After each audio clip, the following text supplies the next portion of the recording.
டெரரிஸ்டா? நான் இது what did you say? யாரைய லைட் எல்லாம் ஆஃப் பண்ணதோ? இங்க என்ன ஃபர்ஸ்ட் நைட்டா நடக்குது? லைட் பாரு, சினிமா லைட்டிங் மாதிரி. ஒரு கிரிமினல் நிஜம் சொல்றானா போய் சொல்றானு முகம் பார்த்தா தானே தெரியும். அதே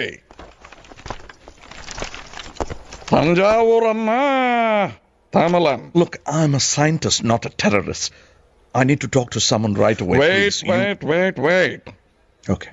ఇండియాలో లార్జెస్ట్ స్పోకన్ లాంగ్వేజ్ హిందీ. அதுக்கப்புறம் எந்த பாஷை தெரியுமா? Tamil. తెలుగు. மூணாவது தான் தமிழ். நான் தெலுங்கு. டெபுடேஷன்ல தமிழ்நாட்டுக்கு வந்து தமிழ் கத்திக்கிட்டு இவ்வளவு நல்லா பேசுறேன். ஆனா நீ தஞ்சாவூரோ இங்கிலீஷ்ல தான் பேசுற. பின்ன அப்படியே தமிழ் வாழும். உங்களை மாதிரி தெலுங்குக்காரங்க யாராவது வந்து வாழ வைப்பாங்க?